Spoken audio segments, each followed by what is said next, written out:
despite the fact that it's one of those full dice tray deck boxes, the deck is taller than it. So you play Battle Wits. The one time I played it, I brought one of those small paper white short boxes to carry. Like, how do you, I don't even think there's a deck box for it normally. Well, the great thing about Battle Wits, too, is you see Schauf starting with a fetch land. What's that going to do? Inquisition of Kozilek sees Anger of the Gods, Explorer, Tireless Tracker, Godless Shrine, looks like we have a fetch land, and then we have a snow-covered swamp. So, among the features of Scott's deck, he has 10 snow-covered basics, a Boreal Shelf, 2 snow duels, a Frost Marsh. I'm looking for a Mouth of Ronam. I don't think we're going to get that one. So it's actually his Into the Norths, because he has 4 of those as well. Just fine mana. I was expecting a bit of scrying sheets or something, but I guess not. I mean, no, these scrying sheets on your 15 yeah, cards. That's terrible. 250 Mouth of Ronam, maybe. Yeah. Right. Mouth of Ronam is one of my favorite cards. And look at this. Players working together to shuffle that deck. The camaraderie in this game. It's a beautiful thing. It's not the only Cold Snap cards. He's also got a Panglacial Worm in here in case we start shuffling. Well, his deck is like 73 shuffle effects, so that worm, we might see that come into play here. All right. Rampant Growth, the draw for Scott. Perfect. Shuffle that bad boy up again. Oh, gosh. There we go. Rampant Growth, yeah. Scott takes 2. Now he's going to have to help him shuffle again. This is what a nightmare. So he doesn't. There we go. There's Snow-Covered Island. So all 5 colors did it. And we're set up next turn for Tireless Tracker plus Fetch, which makes me think, yeah, Jeff's going to go ahead and Inquisition away that tracker. Anger of the Gods not terribly effective against Jeff's deck. No. No real concern on that one. I know Scott's playing off the top. And it is notable that Assassin's Trophy matters a lot in this matchup. Battle of Wits is a permanent. Yeah. Trophy can destroy it. You know when we were talking about when Trophy got printed, one of the concerns with Trophy and Field of Ruin is that you'd run your opponent out of basics? Yeah. Let's discuss that line in this matchup. 4, 6, 9, 10, 15, 19 basic lands in this 5-color deck. All right. I don't think it's going to work. The really cool thing about Assassin's Trophy is Scott gives to give this one another shuffle if that one comes into play. Oh, I hope so. I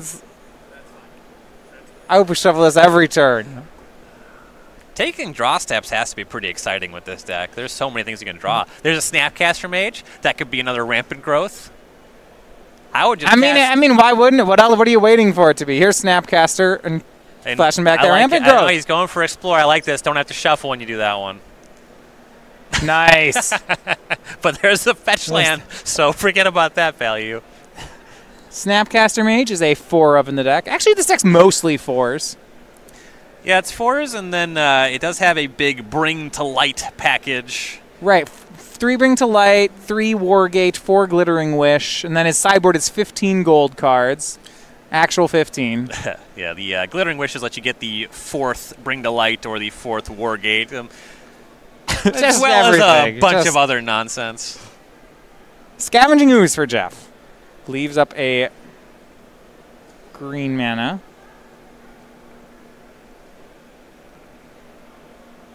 And now Jeff's shuffling. Teleria West was put into play for Scott Schauf. So let's look at some of the lines. He didn't actually have double blue. Well, he might have with the fetch land. If he transmutes, he has a 1 of Summoner's Pact. He's got a Slaughter Pact. Yeah, a Slaughter Pact, a Summoner's Pact. I don't think there's any other... Oh, he does have 2 Valakut's because he has Scape Shift as a win here. Oh, yeah. He's got 4 Scape Shifts, so he can win that way. He has 1 Prismatic Omen, which you can drum up with those Wargates. Also, nice. You can Idyllic Tutor for it. This is a 4 Idyllic Tutor deck. Powerful magic card. I'm trying to think what the... Does he have a Primeval Titan for that Summoner's Pact? Yes, 4. 4, of course. What a And deck. he's going to cast Gifts Ungiven end step here. There is an Unburial Rites package. Yeah. Yeah, you can Unburial Rites a Titan or an Elishnorn or an Iona. All right, so he seems to just be maxed out on one-card combos. Big fan. I mean, don't have to sell me on playing Primeval Titan or it's a cards that win. combination of just like haymakers, cards that give you more mana, and some combos. There's 4 Teferi Hero of Dominaria in the deck. Yeah, I mean, that's like basically a one-card combo, right? I might be inclined to put that one in my Wish sideboard. Yeah, so Tassiger was tapped out there for Jeff. See what Scott wants to get. I'm interested in what he does here. Honestly, Ryan, I wouldn't mind Primeval Titan with Yeah, it outsizes everything and Yeah. helps set you up for this Valakut package. like you can unbury like even something really strange where it's just like I get 4 I wins. Something like Scape Shift, Battle of Wits, Primeval Titan, and Bring to Light. Yeah, that's a good spread. Something like I don't know if I think he might gifts for 4 versus 2. I'm sure that he has like a 12-page document of gifts piles for this Oh deck. yeah. I'm There's a lot wondering. you can do. Yeah, a lot of times we see people gifts for 2, but I think he might have 4 I wins. No, he's just going to do 2. He's going to do Iona Unburial He's Rites. playing against right. just green black. I mean, Just naming name black. black seems real powerful in this matchup. Yeah, that's probably, I guess that's safer than something like the 4 cards I'd mentioned.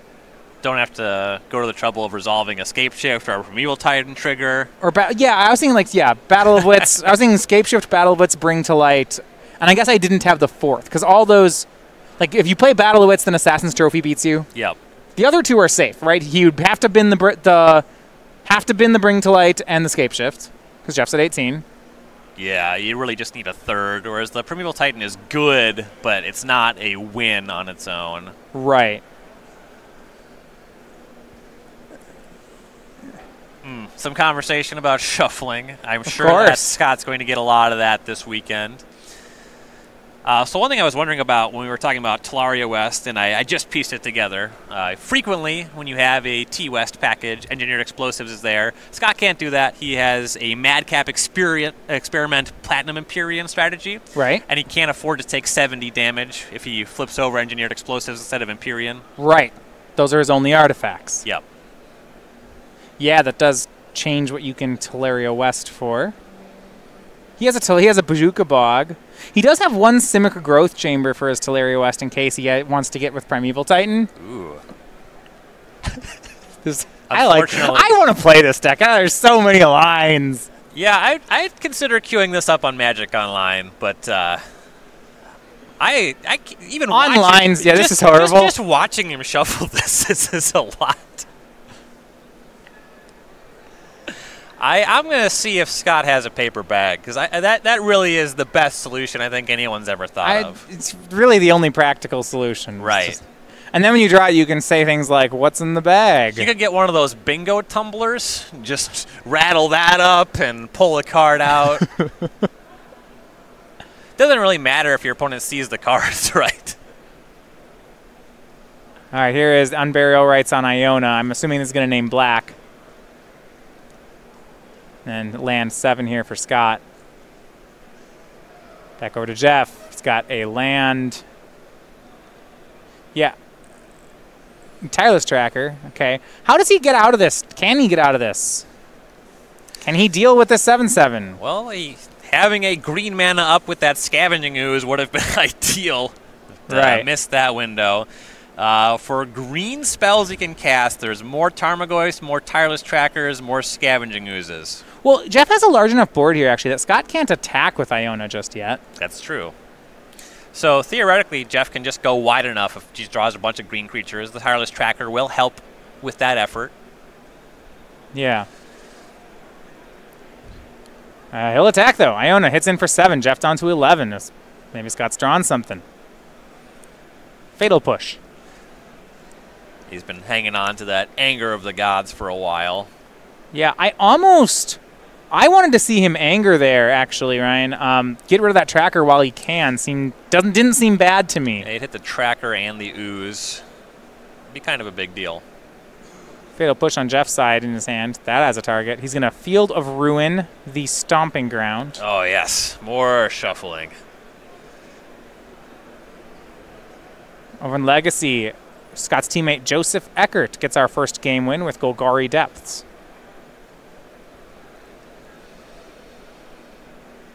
Scott's going to take this opportunity to crack those fetch lands while he's in the deck. I was kind of wondering if he wanted to do that in this game at all. Yeah, those life points matter, don't they? Yeah, the way he loses from here involves Jeff just attacking with a bunch of stuff.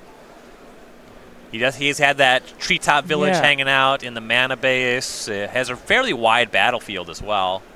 I do, on the board, Ryan, I actually think Jeff has this at the moment, which feels off. With that Gifts Ungiven, it felt to me like Scott should be able to turn that into a win. I don't know that Unburial Rites Iona was the correct line. Right. I don't have a comment on what the correct one is. There's a lot of them here. But what I know is that this one's, I don't think this wins. Right. It was a position where he wanted to find something that was proactive in some way. Just because he has these 4 Wrath of God piles, right, that you end up with, you know. Yeah, he could sweep the board. But then what are you doing from there? You're facing down Treetop Village, and your last card is Anger of the Gods. I guess he didn't have the 7th land when he cast Gifts. So in that regard, maybe he can't get the Bring to Light and Scapeshift, or if he does, he's playing off the top of the deck, which maybe is a little more randomness than he would like in that situation. Right. You could put a land in with them, and then you get the land, or yeah, if you go land, Bring to Light, Scapeshift, land 7, Bring to Light, Scapeshift, and then whatever fourth. Glittering Wish is the other one. Yeah. Wait, that would actually just be lethal, wouldn't it? Yeah, that's a combination of things that all result in Scapeshift. Yeah. I assume we have a good mix of mountains. Yeah, he has it separated here. 4 Cinderglade, 4 Sheltered Thicket, 4 Stomping Ground, 4 Steam Vents. Plenty of mountains available. 2 Valakuts as well. So for Jeff's side, we're going to go to work. He's swinging in. Snapcaster Mage blocks. He takes some damage. We'll look at what we're at now. It's going to be a low number. Yeah, Scott's down to 3. Yeah, Jeff can't cast any of those removal spells, but he sure can attack. Yeah, the combination of not casting the Anger last turn and attacking with the Iona, it looks like Scott is out of this one. Well, he didn't cast the Anger this turn, which I don't understand here. Doesn't he? I think he needed to in order to not be dead. Well, now he just doesn't have the double red. Misfetched. Oh, right. He was tagged by that Field of Ruin. Just didn't end up with red sources there. Yeah, I think he'd have died to this Treetop Village anyway, but a full swing by Jeff, there's not enough removal in Scott's hand, and Hoogland's going to take game 1. Yeah, and there come the cards. So for Golgari mid-range, Jeff Hoogland manages his way past a Battle of Wits. It's one of the things that Jund, Golgari, Abzan does real well is it always presents a clock in the face of decks that it can't manage. Yeah, generally the less refined your opponent's deck is, the more that they're casting a bunch of weird 4 and 5 mana spells, a better shot that the Golgari mid-range deck or the Jund deck's going to have. Right, when you register a 250 card deck, some of your cards will be less powerful. Yes. And Jund, they don't play bad cards. Hoogland's, sometimes he shows up with 62 cards, but he has a nice streamlined 60-card deck this week. His draw steps are generally going to be live in the overwhelming majority of situations. So on the sideboards, Scott's sideboard probably doesn't come into play because this is a wish board. Right. All of it is a wish board. I think we were looking at 15 gold cards. Yep. Yeah, 15 gold cards. You don't relevantly increase your odds. You actually make yourself less likely to produce them because you have 4 Glittering Wish in your main deck when you board them in.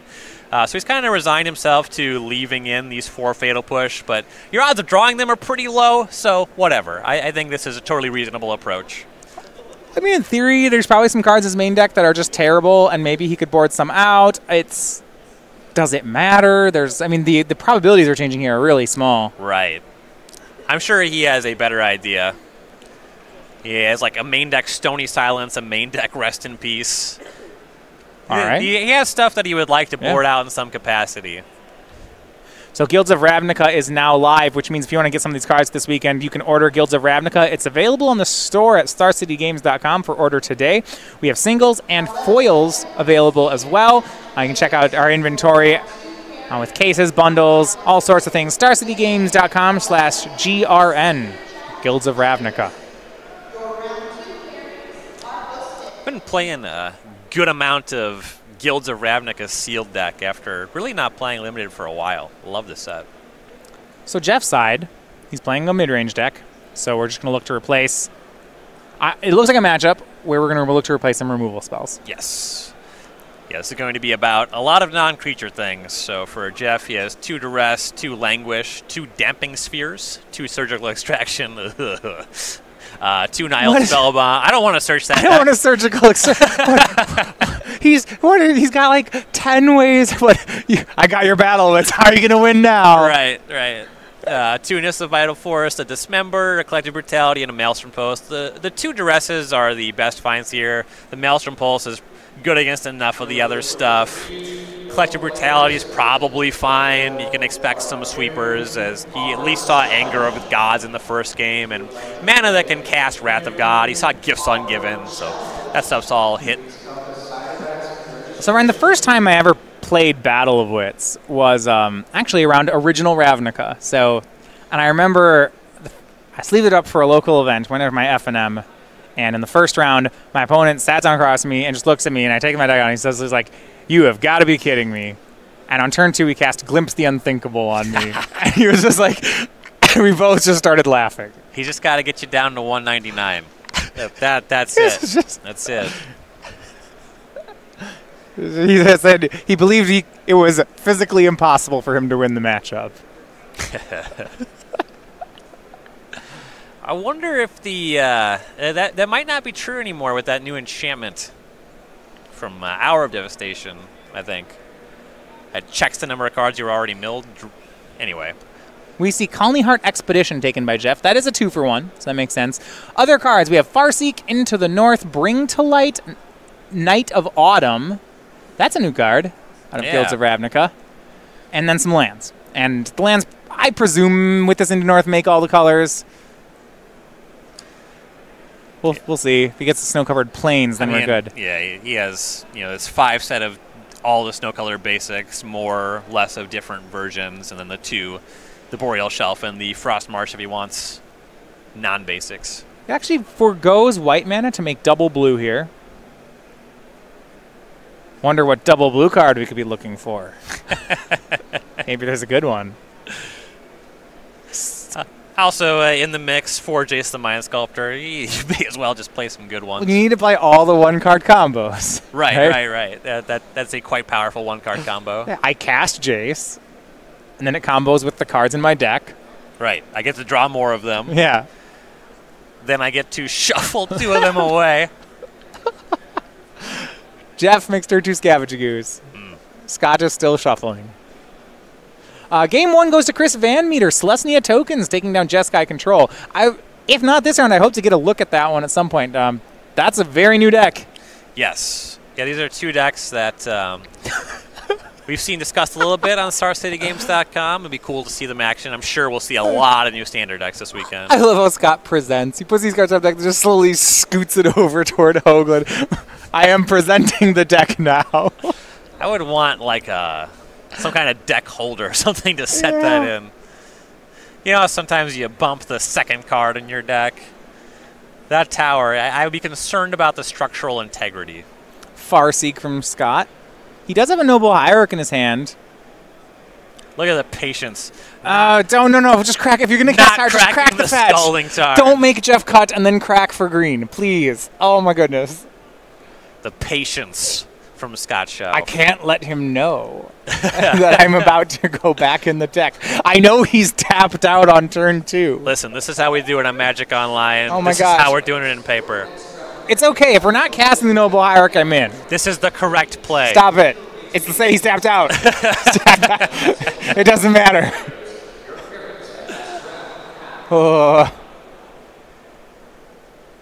He can on 7 lands, not 7 mana, 7 lands, he can bring to light for Scapeshift.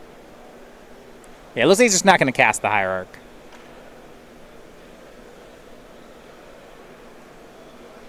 Hissing Quagmire and 2 damage from Hoogland. See if he's got a follow-up. Looks like we do in Nihil Spellbomb. Sure. Yep, 2 of those in this sideboard. That turns off this Unburial Rites plan with the Gifts Ungiven that Scott has. I mean, the fact that Scott just could go land 6, land 7 into Scapeshift seems pretty threatening. Right. Looks like he drew Teferi for the turn. That's a strong card. Decks with far fewer than 250 cards play that one. I actually feel like this is a pretty good matchup for Battle of Wits, as odd as that is to say. I mean, a deck that's full of 2-mana ramp cards and 1-card combos is, as someone who plays a lot of Scapeshift, I generally like my black-green matchups. Right, and even if you're just talking about these Farseek elements, these rampant growth effects, the last time that we saw a Jund deck popularized in Standard, when Farseek was legal, that was the most important card in that matchup. So even if you were just casting the same cards faster, it's a strong advantage just to pull ahead on mana. And Teferi, Hero of Dominaria, is more powerful than any card in Jeff's deck, just on a card-per-card basis. Jund tends to be weak to the top of people top-decking 6-drops, 5-drops, and this deck does that a ton. And then, as you were saying, if we start doing the Valakut things, Primeval Titan, that's an even bigger problem for Jeff. But this alone is already a huge deal. Yeah, here is Teferi. And I assume we're going to see a plus on it. And just says go. Untaps 2 lands does not hit land 6, which with that Bring to Light is a punish. We'll see whether or not Jeff can get this Teferi off the board. He chooses not to cycle. He does cycle away the Nihil Spellbomb. Yeah, so Jeff, he's 4 copies of Assassin's Trophy. There's the Maelstrom Pulse out of the sideboard. And Ooze swinging for 2. Looks like Scott's going to get to untap with the Teferi. Actually, you can go ahead and Assassin's Trophy that Ooze. Keeps Teferi at a very healthy 5. With Teferi not being lethaled by that attack, I don't... do you feel like that Assassin's Trophy was aggressive? It's an aggressive use. That said, Hoogland's permanents are all pretty interchangeable. You're going to use the trophy on something, it's probably going to be a green creature. Okay. So you may as well just use it. Not casting it makes a lot of sense to me. I think you can wait. So I need to stand corrected here on the duress. I've been calling you to Bring to Light. Scott did not. He had another Assassin's Trophy. His hand is actually just Knight of Autumn Noble Hierarch. That, however, that he drew is a Bring to Light. So perfect the whole time. Just kidding. Before that, I was thinking maybe we'll see the Knight of Autumn destroy that Clue token. It's not particularly effective in this matchup. Plus from Teferi draws land 6. Was that Glittering Wish? No, there are all these gold cards. But Glittering Wish can get Bring to Light. So here's land 6. He'll shock for it. And if he's shocking, casting Noble Hierarch, what are we... And then Knight of Autumn. And he can't make Glittering Wish yet this turn, so... Let's look at the wish board, though. What are we looking at? That might matter here. Right. I mean, he's just so far ahead. He has access to a Supreme Verdict on his wish board if things get out of hand. Keranos, God of Storms, is pretty powerful in the matchup. There's nothing that's really backbreaking. I imagine that he's largely going to be looking at wishing for Bring to Light and or Wargates, just closing the game with that Valakut plan in this matchup. Yeah, there's land 7 from Scott. So he has 4 mountains in play. He can, I believe, I have to check the mana. The question is, can he Bring to Light, can he Glittering Wish Bring to Light for Scapeshift this turn and kill to win? We have 4 mountains in play. Here's Glittering Wish. Yeah, he still has black, green, blue, red up. That's 4 different colors. Ton of mountains in the deck. Yeah, is there enough? So he's going to get Wargate with Glittering Wish. So I don't know if he actually had enough. Cinderglade, Shelter, Thicket, Stomping on. Yeah, I'm a little surprised we didn't just go for a win. He's going to cast Madcap Experiment, though. Yeah, the deck has just a lot of powerful options. I am inclined to agree. It did kind of look like Bring to Life would have been lethal there. Get up to 7 mana. Go drum up Valakut and 6 mountains. That's 18 damage. Yeah, I was looking at that. This will probably work. Wargate can get a lot of good things. It can get Battle of Wits at some point. Here we see Platinum Empyrean. I mean, he registered Battle of Wits, right? That's the deck he's trying to play. Right. Here's a lot of cards. If you want to see what's in his list, just keep watching. Yeah. This is why we don't have engineered explosives. Yep. They're in here. 8/8's in here. It's in here. Hold on. Somewhere there is at least one copy of Platinum Empyrean. This is nice. I don't know, really. He's playing 2. Yes. In case he draws one. Now the cards are spilling over. There's too many. Noble Hierarch, run. It's a landslide. Uh-huh. Yep. Oh, no. Now it's going to crush it. Is anybody counting? It's going to crush it. Noble Hierarch. Watch out, dude. 132. Oh, no. Oh, no. 137. 140. Oh, this board state. There we go. All right, 144 cards down.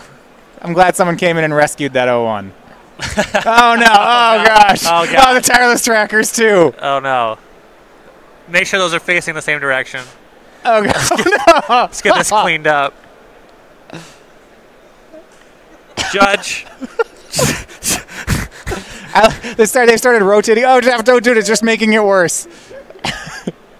Can I review the cards that you revealed to Madcap Experiment before you shuffle, please? Oh, no. I would like to review the cards you revealed. Okay, wait. Here we go. I think they're all in the right direction. Oh, gosh. Oh, that one looks like it could be going the other way. That's a different Teferi. Okay. Back into the deck. This is the best. Wait, where'd the Empyrean go? Please, if we shuffle the okay, there we go. Okay, okay. That'd be great. If the Empyrean was just back in that pile. I got a bingo square. For what? For what? Player mills 100+ cards. No, I didn't get it one. There it is. There was a Knight of Autumn for a 4/3. I was thinking I might have imagined it, but there it is. It was bumped to the side by that avalanche of card. Cards go shuffle, go back on the bottom. Well, that was fun. Jeff has a lot of clues. Uh-huh. He's just going to Assassin's Trophy it, too. That's the worst part. You know, I mean, he's still very likely to lose to the Teferi. He's going to need a couple trophies. Yeah, he's got looks like a Maelstrom Pulse in hand. I mean, I guess you don't have to pulse the Empyrean just yet. Right? That can wait. Yeah. Cracks a clue. Liliana of the Veil was picked up. Okay, there's a couple creatures to work through on the Liliana of the Veil versus Platinum Empyrean front. You know that your opponent got Wargate. So that is, I mean, you assume he's going to get something crazy good with it, right? It could be anything. It's a sorcery, so your Maelstrom Pulse should be good. You know, Wargating for Battle Wits isn't going to get you right away. Yeah. Got some big tireless trackers. Jeff draws another card, draws Inquisition of Kozilek. That is Wargate. That is a fine draw. Yeah, all about that. And that takes the Wargate. And I think Jeff may have the board managed pretty well here. He's going to have to fade another turn of Teferi, but says go. Well, from here, Scott does have a lot of cards that just end the game. First draw was a Godless Shrine. That's not one of them. Yeah, he's going to draw with Teferi, and that's another land. And Scott's missed out. Jeff draws another off his tireless trackers. They now become 7/6s. Heck, you might just attack through the Platinum Empyrean. Well, to get the Teferi down anyway. Yeah. They would not I guess that doesn't matter, does it? Yeah. You don't have to pulse the Teferi at this point.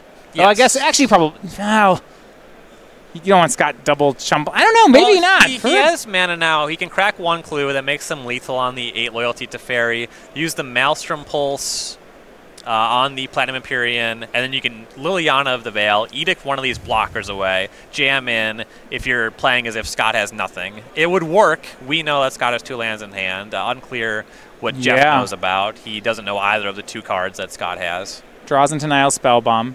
If he double attacks Teferi with these 8s, then Scott might, like if Scott double chump blocks, Jeff can then say, okay, Liliana Pulse go. Sure. And then the whole board's gone. He'll just pulse away the Teferi, keep things safe.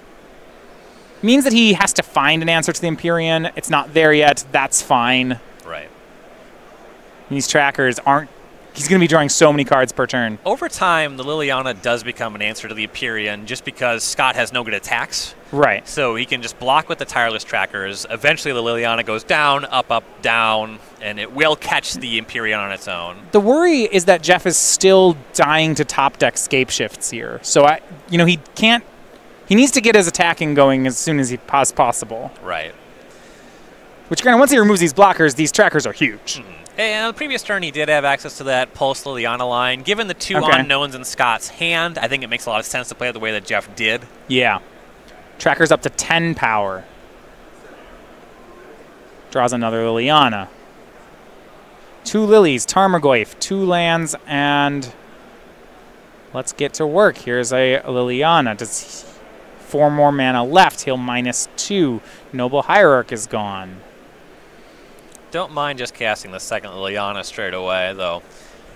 You can just sit back. Look like he's going to crack another clue, make those trackers go even higher. Draws Collective Brutality. It's a bit of a missed opportunity there on sequencing, I guess. That could hit the Hierarch. Right. He'll pass. Scott, this may be his last turn to draw a win. Right on the untap, we have Pulse Liliana, and I believe a Lethal Swing. Oh, yeah, these trackers are gigantic. 11 power as it is with 3 clues hanging out. I mean, we're almost at the point with just one more clue. They're both just lethal on their own, and the spell that Scott drew, I believe, was Into the North. Yeah. Here's another Night of Autumn. Jeff keeps drawing cards. Trackers are now up to 12. They are both lethal. As soon as he gets rid of that Empyrean, he is good to go. 2 more clues. Liliana will plus. Right now, Jeff cannot remove the Empyrean. He will duress, however, if he sees a land. Now he'll go looking for a way to close the game here. Draws a land. That doesn't play. He doesn't want to play his next Liliana because I think he wants to -2 this one and then play another one. Right. That's the fastest way to get it done. Field of Ruin picked up. A lot of cards for Jeff, but no win just yet. So more clues. More lands. Yeah, he's getting pretty flooded here. With the way that this shook out, not really drawing more removal spells. Missed opportunity with the Brutality on the Hierarch with the cracking of the clue after using the Liliana. By the way, he's going to give Scott at least one more draw step here. Slaughter Game's the pickup for Scott. That's yeah.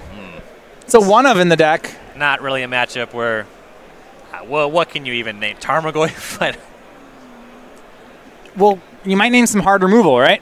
Sure. Assassin's Trophy. That's what I'd name. It's a totally reasonable name. He probably plays a lot of those, and it hits my Empyrean. Yeah.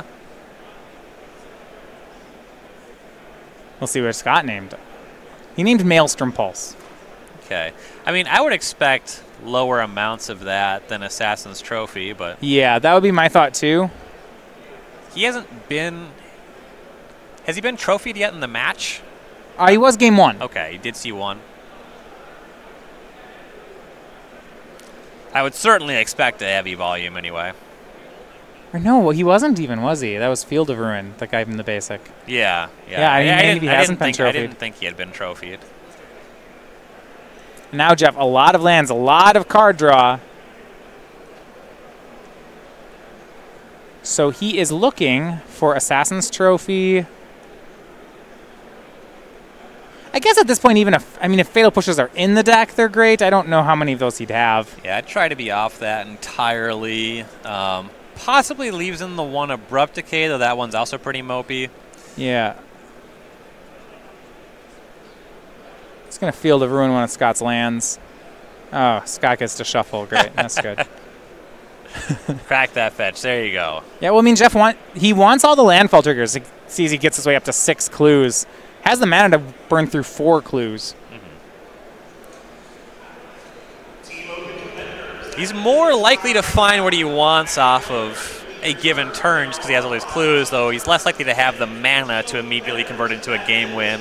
We're still in the spot where Scott can top deck any number of those cards that convert into a scape shift and have that be lethal. And there is Assassin's Trophy.